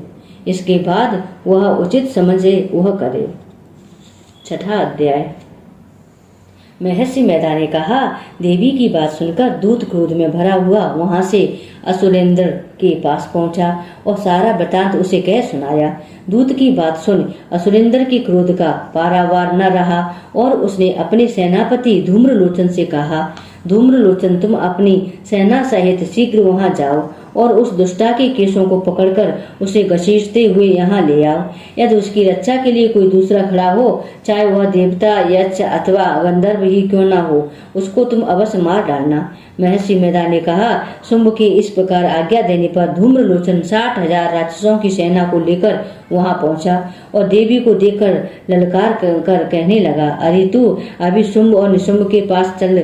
यदि तू प्रसन्नता पूर्वक मेरे साथ न चलेगी तो मैं तेरे केशों को पकड़कर घसीटता हुआ तुझे ले चलूंगा। देवी बोली, असुरेंद्र का भेजा हुआ तेरे जैसा बलवान यदि बलपूर्वक मुझे ले जावेगा तो ऐसी दशा में मैं तुम्हारा कर ही क्या सकती हूँ। महर्षि मैदा ने कहा, ऐसा कहने पर धूम्रलोचन उसकी ओर लपका, किंतु देवी ने उसे अपनी हुंकार से ही भस्म कर डाला। यह देखकर असुर सेना विरुद्ध होकर देवी की ओर बढ़ी, परंतु अब अंबिका ने उन पर तीखे बाणों, शक्तियों तथा फरसों की वर्षा आरंभ कर दी। इतने में देवी का वाहन भी अपनी ग्रीवा के बालों से झटकता हुआ और बड़ा भारी शब्द करता हुआ असुर सेना में कूद पड़ा। उसने कई असुर अपने पंजों से, कई अपने जबड़ों से और कईयों को तो धरती पर पटक कर अपनी दाढ़ों से घायल करके मार डाला। उसने कई असुरों की अपने नखों से पेट फाड़ डाले और कईयों को तो केवल थप्पड़ मारकर सिर धड़ से अलग कर दिया। कई असुरों की भुजाएं और सिर तोड़ डाले और गर्दन के बालों को हिलाते हुए उसने कई असुरों को पकड़कर उनके पेट फाड़कर उनका रक्त पी डाला। इस प्रकार देवी के उस महाबलवान सिंह ने क्षण भर में असुर सेना को समाप्त कर दिया। शुंभ ने जब यह सुना कि देवी ने धूम्रलोचन असुर को मार डाला है और उसके सिंह ने सारी सेना का संहार कर डाला है, तब उसको बड़ा क्रोध आया और उसके मारे क्रोध के होठ फड़कने लगे और उसने चंड तथा मुंड नामक महाअसुरों को आज्ञा दी, हे चंड, हे मुंड, तुम अपने साथ एक बड़ी सेना लेकर वहां जाओ। देवी के बाल पकड़कर उसे बांधकर तुरंत यहाँ ले आओ। यदि उसको यहाँ लाने में किसी प्रकार का संदेह हो तो उसे अपनी सेना सहित उससे लड़ते हुए उसको मार डालो और जब वह दुष्टा और उसका सिंह दोनों मार जावे तब भी उसको बांधकर यहाँ ले आना। 7वां अध्याय। महर्षि मैदा ने कहा, दैत्यराज की आज्ञा पाकर चंड और मुंड चतुरंगिनी सेना को साथ लेकर हथियार उठाए हुए देवी से लड़ने के लिए चल दिए। हिमालय पर्वत पर पहुंचकर उन्होंने मुस्कुराती हुई देवी जो सिंह पर बैठी हुई थी देखा। जब असुर उनको पकड़ने के लिए तलवारें लेकर उनकी ओर बढ़े, तब अंबिका को उन पर बड़ा क्रोध आया और मारे क्रोध के उनका मुख काला पड़ गया, उनकी भ्रुकुटियां चढ़ गईं और उनके ललाट से अत्यंत भयंकर तथा अत्यंत विस्तृत मुख वाली लाल आंखों वाली काली प्रकट हुई, जो कि अपने हाथों में तलवार और पास लिए हुई थी। वह विचित्र खड़ग धारण किए हुई थी तथा चीते की चर्म की साड़ी एवं नरमुंडों की माला पहने हुई थी। उसकी सांस उसका मांस सूखा हुआ था और शरीर केवल हड्डियों का ढांचा था, जो भयंकर शब्द से दिशाओं को पूर्ण कर रही थी। और वह असुर सेना पर टूट पड़ी और दैत्यों का भक्षण करने लगी। वह पार्श्व रक्षसों, अंकुशधारी महावतों, हाथियों पर सवार योद्धाओं तथा घंटा सहित हाथियों को एक हाथ से पकड़ पकड़ कर अपने मुंह में डाल रही थी। और इसी प्रकार वह घोड़ों, रथों, सारथियों और रथों से बैठे हुए सैनिकों को मुंह में डालकर भयानक रूप से चबा चबा कर खा रही थी। किसी की केश पकड़कर, किसी की गर्दन पकड़कर, किसी की पैरों से दबाकर और किसी दैत्य की छाती से मसलकर मार रही थी। और वह दैत्य के छोड़े हुए बड़े बड़े अस्त्र शस्त्रों को मुंह में पकड़कर और क्रोध में भरकर उनको दांतों से पीस रही थी। उनके कई बड़े बड़े असुर बच्चड़ कर डाले, कितनों को रोंद डाला और कितनी उसकी मार के मारे भाग गए। कितनों को उसने तलवार से मार डाला, कितनों को अपने दांतों से समाप्त कर दिया। और इस प्रकार से देवी ने क्षण भर में संपूर्ण दैत्य सेना को नष्ट कर दिया। यह देख महापराक्रमी चंड काली देवी की ओर लपका और मुंड ने भी देवी पर अपने भयानक बाणों की वर्षा आरंभ कर दी और अपने हजारों चक्र उस पर छोड़े। उस समय वह चमकते हुए बाण वह चक्र देवी के मुख में प्रविष्ट हुए। इस प्रकार दिख रहे थे जैसे मानो बहुत से सूर्य मेघों की गठा में प्रविष्ट हो रहे हों। इसके पश्चात भयंकर शब्द के साथ काली ने अत्यंत जोश में भरकर विकट अट्टहास किया। उसका भयंकर मुख देखा नहीं जाता था। उसके मुख में श्वेत दांतों की पंक्ति चमक रही थी। फिर उसने तलवार हाथ में लेकर हूं शब्द कहकर चंड के ऊपर आक्रमण किया और उसके केश पकड़कर उसका सिर काट कर अलग कर दिया। चंड को मरा हुआ देख मुंड देवी की ओर लपका, परंतु देवी ने क्रोध में भरे उसे भी अपनी तलवार से यमलोक पहुंचा दिया। चंड और मुंड को मरा हुआ देख उसकी बाकी बची हुई सेना वहां से भाग गई। इसके बाद काली चंड और मुंड के कटे हुए सिरों को लेकर चंडिका के पास गई और प्रचंड अट्टहास के साथ कहने लगी, हे देवी, चंड और मुंड दो महादैत्यों को मारकर तुम्हारी भेंट कर दिया है। अब शुंभ और निशुंभ का तुमको स्वयं वध करना है। महर्षि मैदा ने कहा। वहां लाए हुए चंड और मुंड के सिरों को देखकर कल्याणमयी चंडी ने काली से मधुर वाणी में कहा, हे देवी, तुम चूंकि चंड और मुंड को मेरे पास लेकर आई हो, अतः संसार में चामुंडा के नाम से तुम्हारी ख्याति होगी। 8वां अध्याय। महर्षि मैदा ने कहा, चंड और मुंड नामक असुरों ने मारे जाने से महर्षि मैदा ने कहा, चंड और मुंड नामक असुरों के मारे जाने से और बहुत सी सेना के नष्ट हो जाने से असुरों के राजा प्रतापी शुंभ ने क्रोध युक्त होकर अपनी संपूर्ण सेना को युद्ध के लिए तैयार होने की आज्ञा दी। उसने कहा, अब उद्दाह युद्ध नामक 86 असुर सेनापति अपनी सेनाओं के साथ युद्ध के लिए जाएं और कंबू नामक 84 सेनापति भी युद्ध के लिए जाएं और कोटि वीर नामक 50 सेनापति और धूम्रकुल नाम के 100 सेनापति प्रस्थान करें। कालक, दोहद्र, मौर्य और कालके यह दैत्य भी मेरी आज्ञा से सजकर युद्ध के लिए कूच करें। भयानक शासन करने वाला असुरों का स्वामी शुंभ इस प्रकार आज्ञा देकर बहुत बड़ी सेना के साथ युद्ध के लिए चला। उसकी सेना को अपनी ओर आता देखकर चंडिका ने अपने धनुष की टंकारें से पृथ्वी और आकाश के बीच का भाग गुंजा दिया। हे राजन, इसके बाद देवी के सिंह ने दहाड़ना आरंभ कर दिया और अंबिका के घंटे के शब्दों ने उस ध्वनि को और भी बढ़ा दिया। धनुष की टंकारें, सिर की दहाड़ और घंटे के शब्द से पृथ्वी और आकाश के बीच का भाग गूंज उठा। इसके साथ ही देवी ने अपने मुख को और भी भयानक बना लिया। ऐसे भयंकर शब्द को सुनकर राक्षसी सेना ने देवी तथा सिंहों को चारों ओर से घेर लिया। हे राजन, उस समय दैत्यों के नाश के लिए और देवताओं के हित के लिए ब्रह्मा, शिव, कार्तिकेय, विष्णु तथा इंद्र आदि देवों की शक्तियां जो अत्यंत पराक्रम और बल से संपन्न थीं, उनके शरीर से निकलकर उसी रूप में चंडिका देवी के पास गईं। जिस देवता का जैसा रूप था, जैसे आभूषण थे और जैसा के वाहन था, वैसा ही रूप, आभूषण और वाहन लेकर उन देवताओं की शक्तियां दैत्यों से युद्ध करने के लिए आईं। हंस युक्त विमान में बैठकर और रुद्राक्ष की माला तथा कमंडल धारण करके ब्रह्मा जी की शक्ति आई। वृषभ पर सवार होकर, हाथ में त्रिशूल लेकर, महानाग का कंकड़ पहनकर और चंद्र रेखा से भूषित होकर भगवान शंकर की शक्ति माहेश्वरी आई। और मोर पर आरूढ़ होकर हाथ में शक्ति लिए दैत्यों से युद्ध करने के लिए कार्तिकेय जी की शक्ति आई। उन्हीं का रूप धारण करके आई भगवान विष्णु की शक्ति गरुड़ पर सवार होकर शंख, चक्र, सारंग गदा धनुष तथा खड़ग हाथ में लिए हुई आई।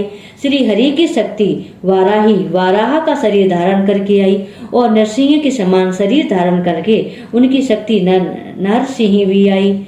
उनकी गर्दन के झटकों से आकाश के तारे टूट पड़ते थे। और इसी प्रकार देवराज इंद्र की शक्ति इंद्री भी ऐरावत के ऊपर सवार होकर आई। उसके बाद इन देव शक्तियों से घिरे हुए भगवान शंकर ने चंडिका से कहा, मेरी प्रसन्नता के लिए तुम शीघ्र ही इन असुरों को मारो। इसके बाद देवी के शरीर में से अत्यंत उग्र रूप वाली और सैकड़ों गीदड़ियों के समान आवाज करने वाली चंडिका शक्ति प्रकट हुई।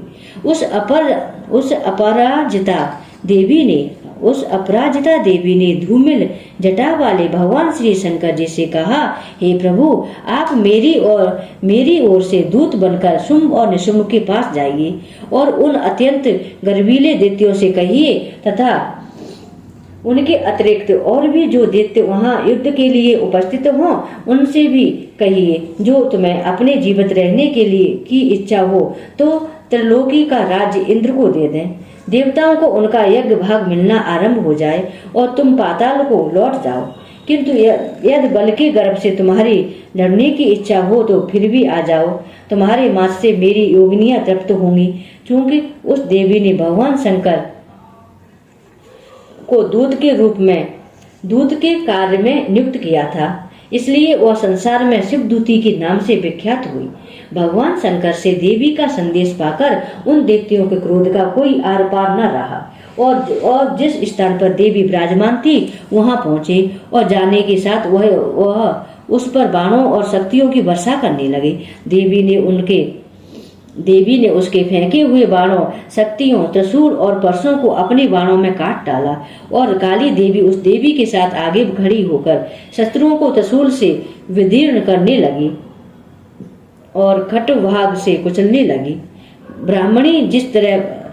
ब्राह्मणी जिस तरफ दौड़ती थी उसी तरफ अपने कमंडलों का जल छिड़ककर दैत्यों के वीर और बल को नष्ट कर देती थी। और इसी प्रकार माहेश्वरी त्रिशूल से, वैष्णवी चक्र से और अत्यंत कोप वाली कौमारी शक्ति द्वारा असुरों को मार रही थी। और इंद्री के बाजू के प्रहार से सैकड़ों दैत्य रक्त की नदियां बहाते हुए पृथ्वी पर सो गए।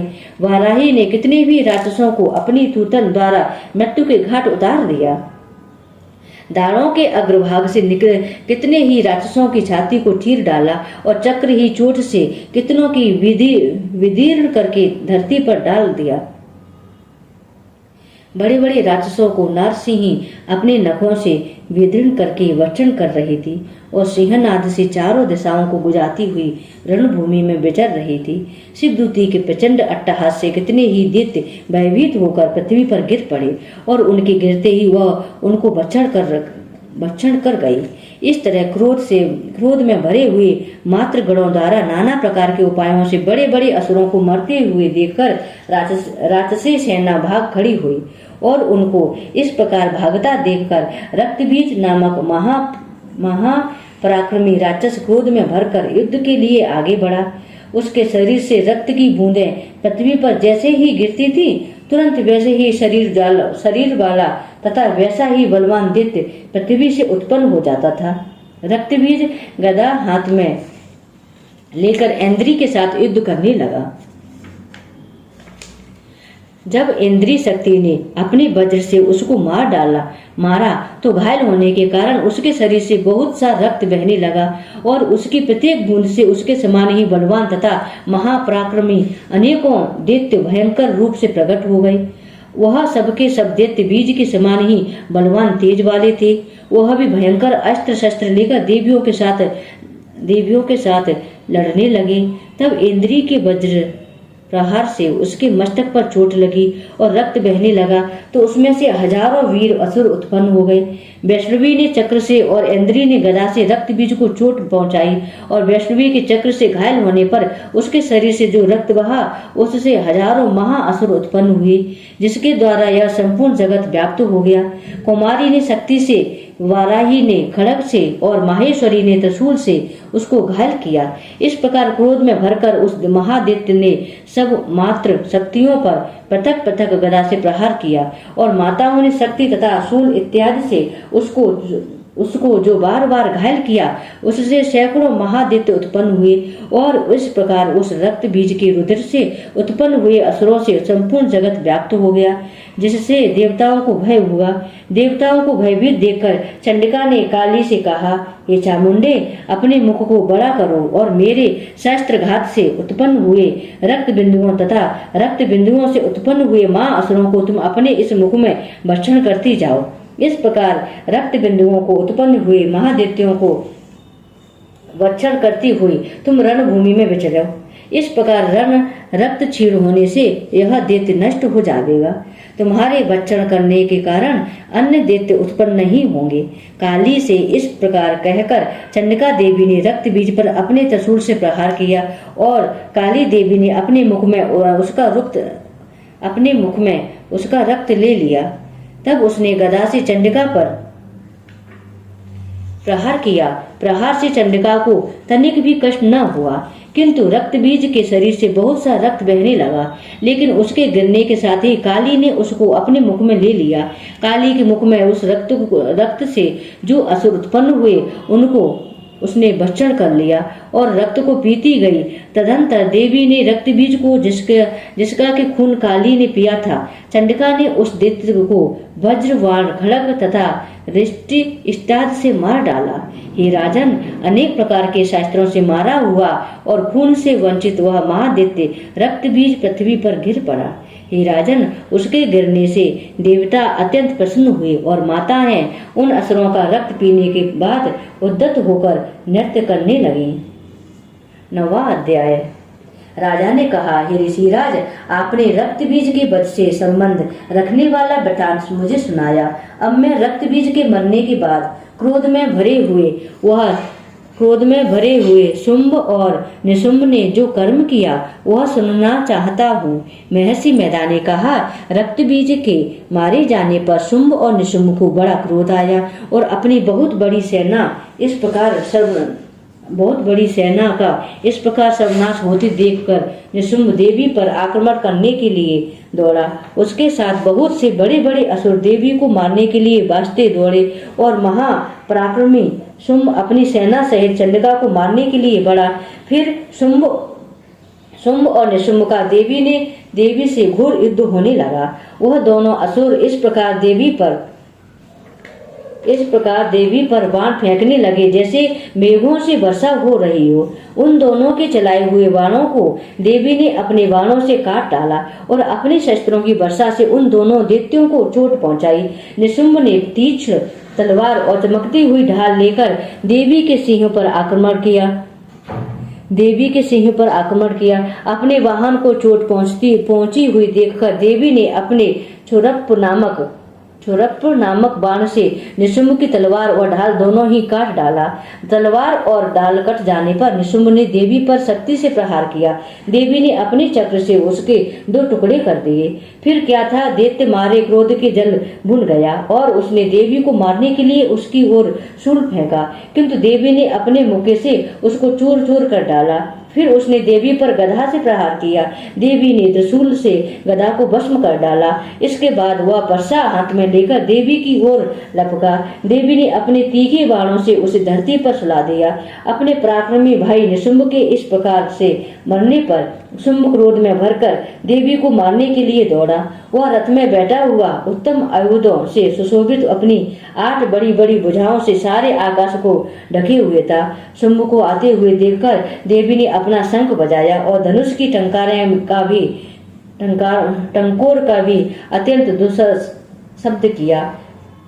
साथ ही अपने घंटे के शब्द से, जो कि संपूर्ण दैत्य सेना के तेज को नष्ट करने वाला था, संपूर्ण दिशाओं को व्याप्त कर दिया। इसके बाद देवी के सिंह ने भी अपनी दहाड़ से जिसे सुन बड़े बड़े बलवानों का मद चूर चूर हो जाता था, आकाश पृथ्वी और 10 दिशाओं को पूरित कर दिया। फिर आकाश में उछलकर काली ने अपने दांतों तथा हाथों को पृथ्वी पर पटका। उसके ऐसा करने से ऐसा शब्द हुआ जिससे कि उससे पहले के सारे शब्द शांत हो गए। इसके बाद शिवदूती ने असुरों के लिए भय उत्पन्न करने वाला अट्टहास किया, जिसे सुनकर सब दैत्य थर्रा उठे और शुंभ को बड़ा क्रोध हुआ।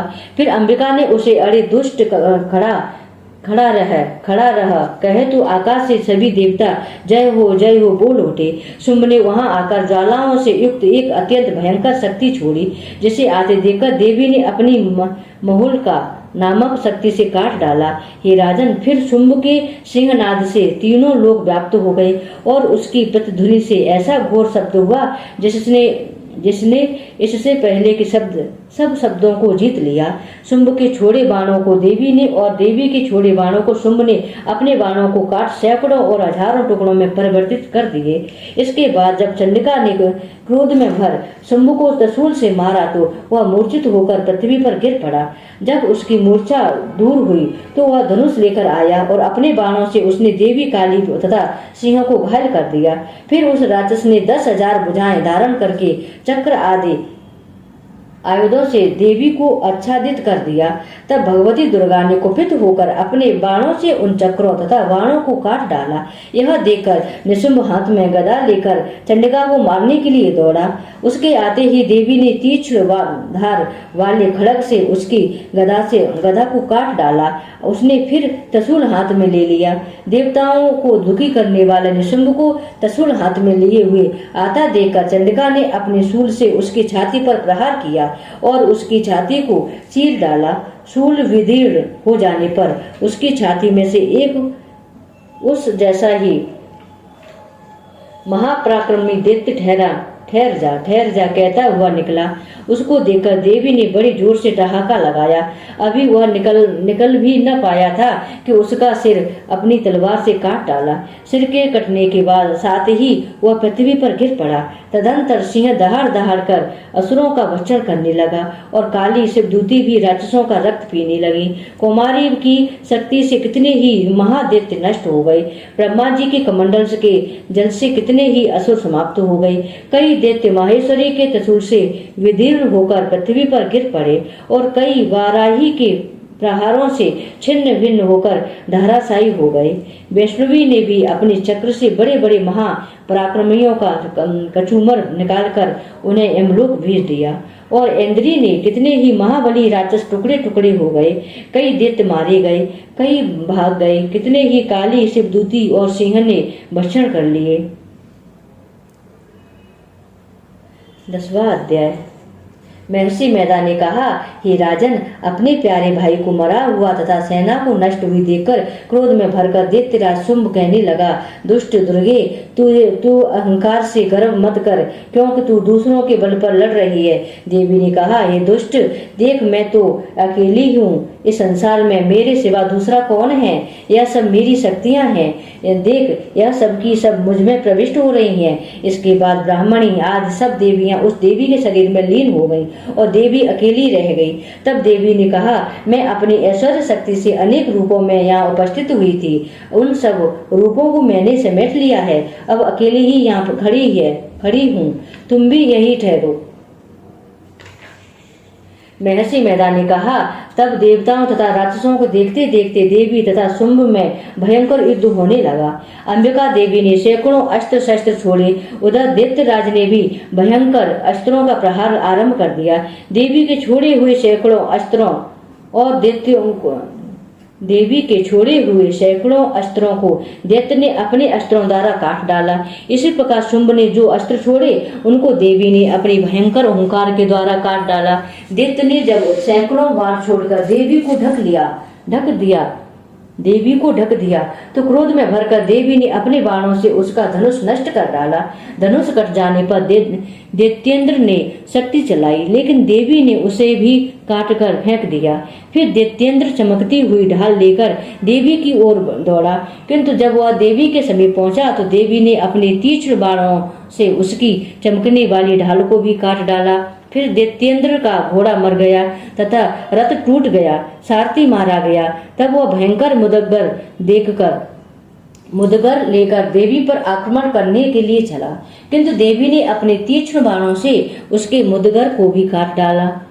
इस पर दैत्य ने क्रोध में भरकर देवी की छाती में बड़ी जोर से एक मुक्का मारा। दैत्य ने जब देवी को मुक्का मारा तो देवी ने भी उसकी छाती में जोर से एक थप्पड़ मारा। थप्पड़ खाकर पहले तो दैत्य पृथ्वी पर गिर पड़ा, किंतु तुरंत ही वह उठ खड़ा हुआ। फिर वह देवी को पकड़कर आकाश की ओर उछला और वहां जाकर दोनों में युद्ध होने लगा। वह युद्ध ऋषियों और देवताओं को आश्चर्य में डालने वाला था। देवी आकाश में दैत्य के साथ बहुत देर तक युद्ध करती रही। फिर देवी ने उसे आकाश में घुमाकर पृथ्वी पर गिरा दिया। दुष्टात्मा दैत्य पुनः उठकर देवी को मारने के लिए दौड़ा। तब उसको अपनी ओर आता हुआ देखकर देवी ने उसकी छाती विदीर्ण करके उसको पृथ्वी पर पटक दिया। देवी के त्रिशूल से घायल होने पर उस दैत्य के प्राण पखेरु उड़ गए और उसके मरने पर समुद्र, द्वीप, पर्वत और पृथ्वी सब कांपने लग गए। तदंतर उस दुष्टात्मा के मरने से संपूर्ण जगत प्रसन्न हो वह स्वस्थ हो गया तथा आकाश निर्मल हो गया। पहले जो उत्पात सूचक मेघ और उल्कापात होते थे वह सब शांत हो गए। उसके मारे जाने पर नदियां अपनी ठीक मार्ग से बहने लगीं। संपूर्ण देवताओं का हृदय हर्ष से भर गया और गंधर्वनियां सुंदर गान गाने लगी। गंधर्व बाजे बजाने लगे और अप्सराएं नाचने लगी। पवित्र वायु बहने लगी। सूर्य की कांति स्वच्छ हो गई। यज्ञशालाओं की बुझी हुई अग्नि अपने आप प्रज्वलित हो उठी तथा चारों दिशाओं में शांति फैल गई। 11वां अध्याय। देवताओं का देवी की स्तुति करना और देवी का देवताओं को वरदान देना। महर्षि मेधा कहते हैं, दैत्य के मारे जाने पर इंद्र आदि देवता अग्नि को आगे करके कात्यायनी देवी की स्तुति करने लगे। उस समय अभिष्ट की प्राप्ति के कारण उनके मुख खिले हुए थे। देवताओं ने कहा, हे शरणागतों के दुख दूर करने वाली देवी, तुम प्रसन्न हो। हे संपूर्ण जगत की माता, तुम प्रसन्न हो। हे विंध्येश्वरी, तुम विश्व की रक्षा करो, क्योंकि तुम इस चर और अचर की ईश्वरी हो। हे देवी, तुम संपूर्ण जगत की आधार हो, क्योंकि तुम पृथ्वी रूप में भी स्थित हो और अत्यंत पराक्रम वाली देवी हो। तुम विष्णु की शक्ति हो, विश्व की बीज परम माया हो और तुमने ही इस संपूर्ण जगत को मोहित कर रखा है।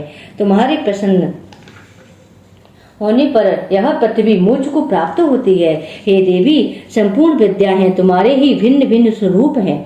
इस जगत में जितनी स्त्रियां हैं वह सब तुम्हारी ही मूर्तियां हैं। एकमात्र तुमने ही इस जगत को व्याप्त कर रखा है। तुम्हारी स्तुति किस प्रकार हो सकती है, क्योंकि तुम परम बुद्धि रूप हो और संपूर्ण प्राणी रूप को स्वर्ग और मुक्ति देने वाली हो। अतः इसी रूप में तुम्हारी स्तुति की गई है। तुम्हारी स्तुति के लिए इससे बढ़कर और क्या युक्तियां हो सकती हैं। संपूर्ण जनों के हृदय में बुद्ध रूप होकर निवास करने वाली, स्वर्ग तथा मोक्ष प्रदान करने वाली, हे नारायणी देवी, तुमको नमस्कार है।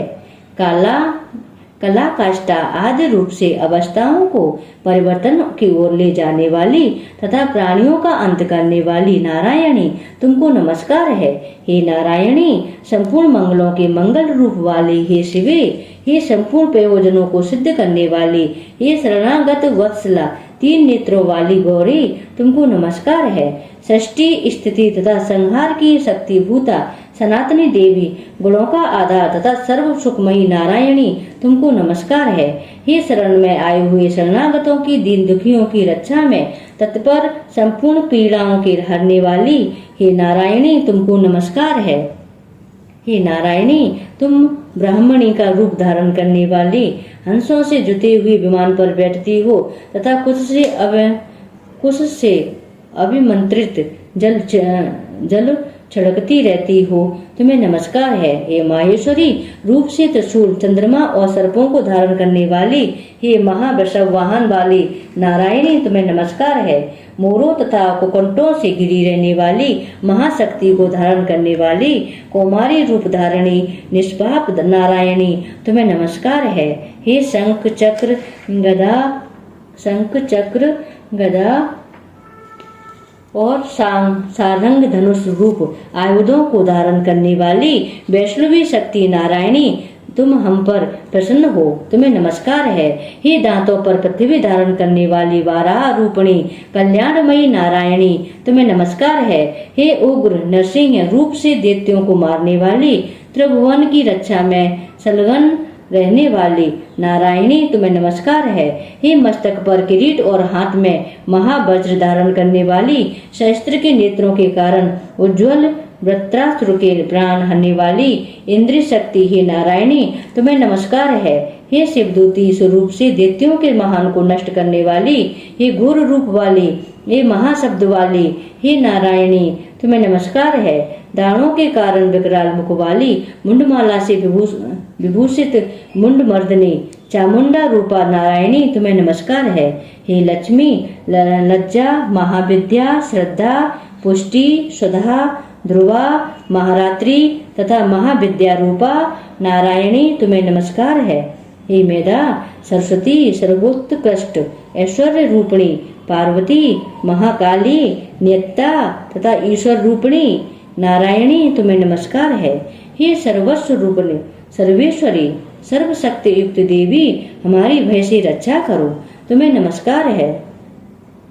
हे कात्यायनी, तीनों नेत्रों से भूषित तेरा सौम्य मुख सब तरह के डरों से हमारी रक्षा करे, तुम्हें नमस्कार है। हे भद्रकाली, ज्वालाओं के समान भयंकर, अति उग्र एवं संपूर्ण असुरों को नष्ट करने वाली, तुम्हारा त्रिशूल हमें भयों से बचावे, तुमको नमस्कार है। हे देवी, जो अपने शब्द से इस जगत को पूरित करके दैत्यों के तेज को नष्ट करता है, वह आपका घंटा इस प्रकार हमारी रक्षा करे जैसे कि माता अपने पुत्रों की रक्षा करती है। हे चंडिके, असुरों के रक्त और चर्बी से चर्चित हो जो आपकी तलवार है, वह हमारा मंगल करे, हम तुमको नमस्कार करते हैं।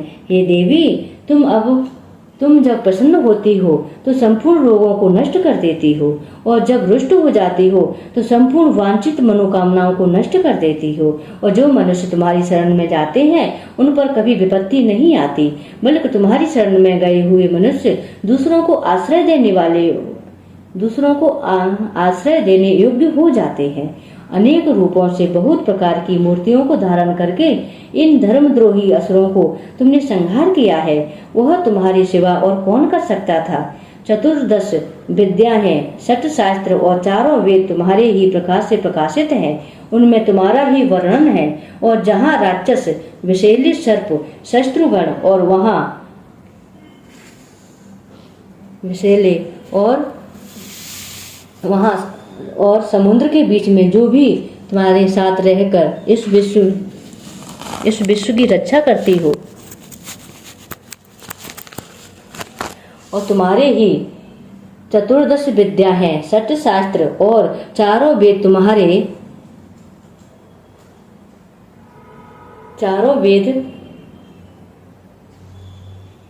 14 विद्या हैं, 6 शास्त्र और 4 वेद तुम्हारे ही प्रकाश से प्रकाशित हैं, उनमें तुम्हारा ही वर्णन है। और जहाँ राक्षस, विषैली सर्प, शस्त्रगण है, वहाँ और समुद्र के बीच में भी तुम साथ रहकर इस विश्व की रक्षा करती हो। हे विश्वेश्वरी, तुम विश्व का पालन करती हो, विश्व रूपा, इसलिए संपूर्ण विश्व को धारण करती हो, इसलिए ब्रह्मा विष्णु महेश की भी वंदनीय हो।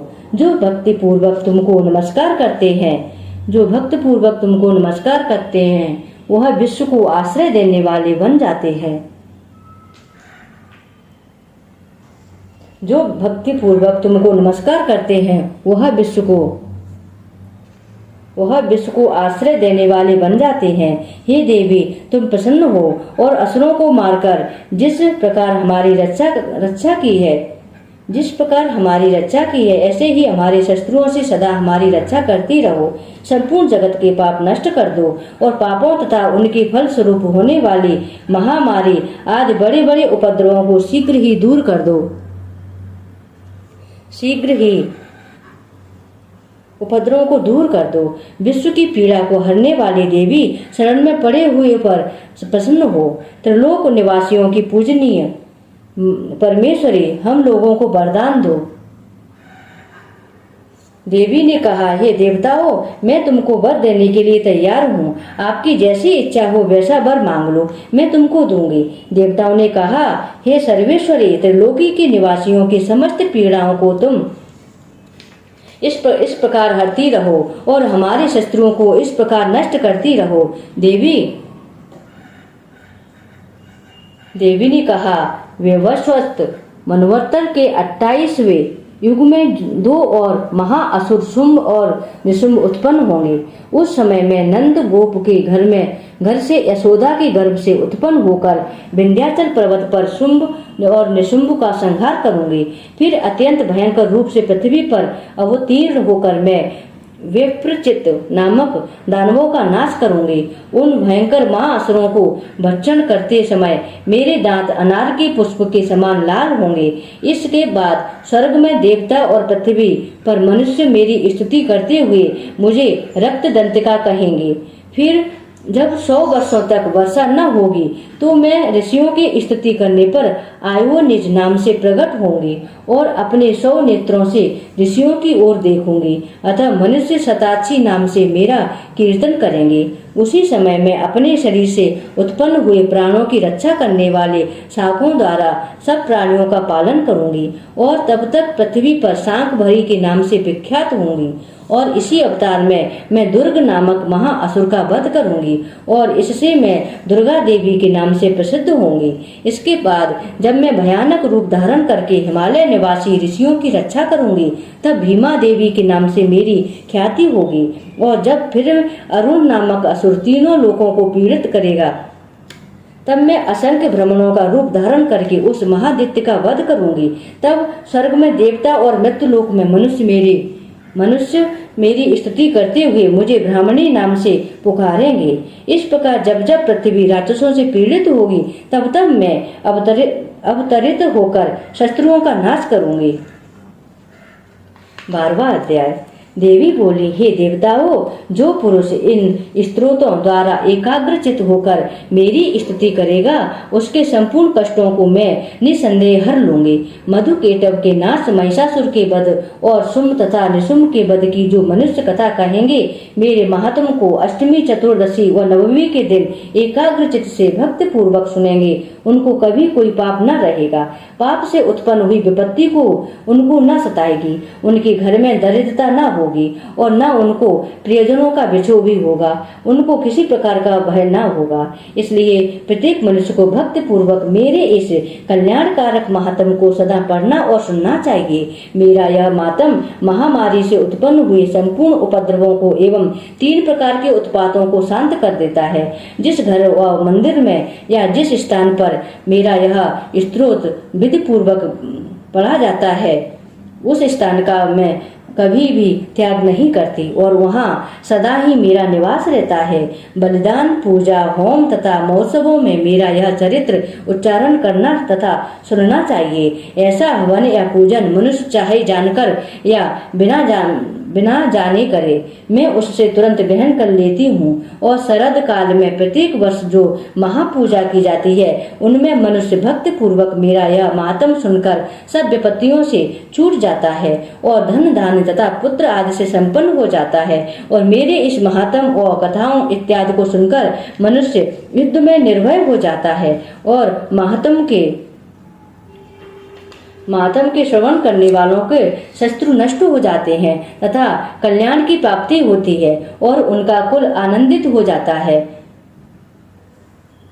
सब कष्ट शांत हो जाते हैं तथा भयंकर स्वप्न दिखाई देने तथा घरेलू दुख इत्यादि सब मिट जाते हैं। बाल ग्रहों में ग्रसित बालकों के लिए यह मेरा महात्म परम शांति का देने वाला है। मनुष्यों में फूट कर पड़ने पर यह भली भांति मित्रता करवाने वाला है। मेरा यह मातम मनुष्यों को मेरी जैसी सामर्थ्य की प्राप्ति करवाने वाला है। पशु पुष्प अर्ध धूप गंध दीपक इत्यादि सामग्रियों द्वारा पूजन करने से ब्राह्मण को भोजन करा के हवन करके प्रतिदिन अभिषेक करके नाना प्रकार के भोगों को अर्पण करके और प्रत्येक वर्ष दान इत्यादि करके जो मेरी आराधना की जाती है उससे मैं जैसी प्रसन्न हो जाती हूँ वैसे ही प्रसन्न मैं इस चरित्र के सुनने से हो जाती हूँ। यह मातम श्रवण करने पर पापों को हर लेता है तथा आरोग्य प्रदान करता है। मेरे प्रादुर्भाव का कीर्तन दुष्ट प्राणियों से रक्षा करने वाला है। युद्ध में दुष्ट दैत्यों का संहार करने वाला है।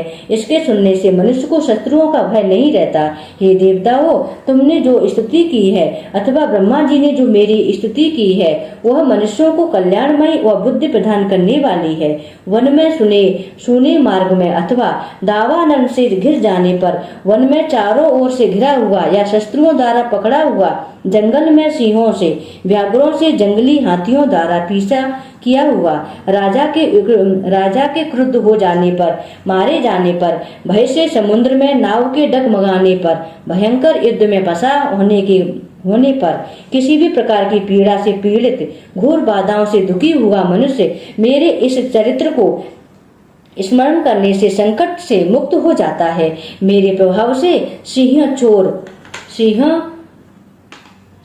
चोर या शत्रु इत्यादि दूर भाग जाते हैं और मेरे पास नहीं आते। महर्षि ने कहा, प्रचंड पराक्रम वाली भगवती चंडिका यों कहने के बाद सब देवताओं के देखते ही देखते अंतर ध्यान हो गई और संपूर्ण देवता अपने शस्त्रों के मारे जाने पर पहले की तरह यज्ञ भाग का उपभोग करने लगे और उनको अपने अधिकार फिर से प्राप्त हो गए तथा युद्ध में देवताओं के शस्त्रुओं शुंभ और निशुंभ के देवी के हाथों मारे जाने पर बाकी बचे हुए राक्षस पाताल को चले गए।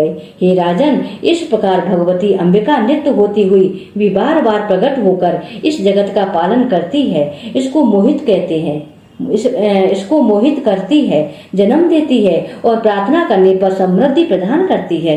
हे राजन, भगवती ही महाप्रलय के समय महामारी का रूप धारण करती है और वही संपूर्ण ब्रह्मांड में व्याप्त है और वही भगवती समय समय पर महाकाली तथा महामारी का रूप बनाती है और स्वयं अजन्मा होती हुई भी सृष्टि के रूप में प्रकट होती है। वह सनातनी देवी प्राणियों का पालन करती है और वही मनुष्य के अभ्युदय के समय घर में लक्ष्मी का रूप बनाकर स्थिति हो जाती है तथा अभाव के समय दरिद्रता बनकर विनाश का कारण बन जाती है। पुष्प धूप और गंध आदि से पूजन करके उनकी स्तुति करने पर वह धन एवं पुत्र देती है और धर्म में शुभ बुद्धि प्रदान करती है। 13वां अध्याय। राजा सुरत और वैश्य को देवी का वरदान। महर्षि मेधा ने कहा, हे राजन, इस प्रकार देवी के उत्तम महात्म का वर्णन मैंने तुमको सुनाया। जगत को धारण करने वाली इस देवी का ऐसा ही प्रभाव है। वह देवी ज्ञान को देने वाली है और भगवान विष्णु की इस माया के प्रभाव से तुम और यह व्यस्त तथा अन्य विवेकी जन मोहित होते हैं और भविष्य में मोहित होंगे। हे राजन, तुम इसी परमेश्वरी की शरण में जाओ। यही भगवती आराधना करने पर मनुष्य को भोग, स्वर्ग तथा मोक्ष प्रदान करती है। मार्कंडेय जी ने कहा, महर्षि मेधा की यह बात सुनकर राजा सुरत ने उन कठिन व्रत वाले ऋषि को प्रणाम किया और राज्य के छिन जाने के कारण उसके मन में अत्यंत ग्लानि हुई और वह राजा तथा वैश्य तपस्या के लिए वन को चले गए और नदी के तट पर आसन लगाकर भगवती के दर्शनों के लिए तपस्या करने लगे। दोनों ने नदी के तट पर देवी की मूर्ति बनाई और पुष्प, धूप, दीप तथा हवन द्वारा उसका पूजन करने लगे।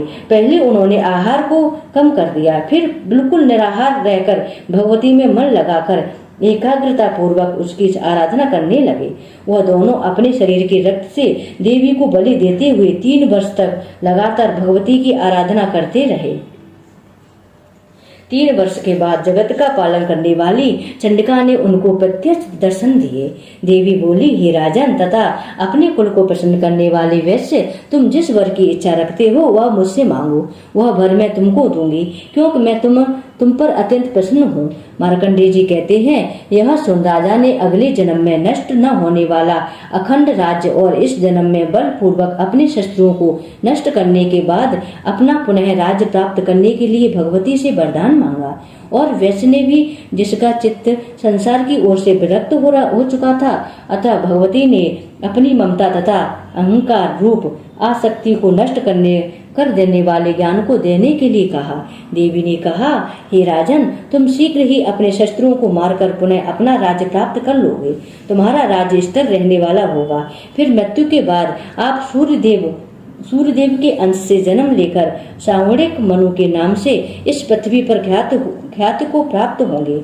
हे वैश्य कुल में श्रेष्ठ, आपने जो मुझसे वर मांगा है वह आपको देती हूँ। आपको मोक्ष के देने वाले ज्ञान की प्राप्ति होगी। मार्कंडेय जी कहते हैं, इस प्रकार उन दोनों को मनवांचित वर प्रदान कर तथा उनसे अपनी स्तुति सुनकर भगवती अंतर्ध्यान हो गई। और इस प्रकार क्षत्रियों में श्रेष्ठ वह राजा सुरथ भगवान सूर्यदेव से जन्म लेकर इस पृथ्वी पर सावणिक मनु के नाम से विख्यात होंगे।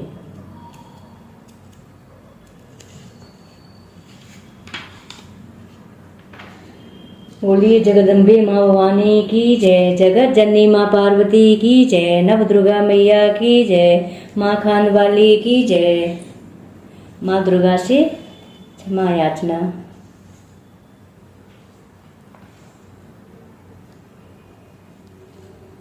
हे परमेश्वरी, मेरे द्वारा रात दिन सहस्त्रों अपराध होते हैं। यह मेरा दास ऐसा समझकर मेरे उन अपराधों को तुम कृपा पूर्वक क्षमा करो। हे परमेश्वरी, मैं आह्वान नहीं जानता, विसर्जन करना नहीं जानता तथा पूजा करने का ढंग भी नहीं जानता। क्षमा करो हे देवी सुरेश्वरी, मैंने जो मंत्रहीन, क्रियाहीन और भक्तिहीन पूजन किया है वह सब आपकी दया का पात्र हूँ। जैसा चाहो वैसा करो हे देवी परमेश्वरी।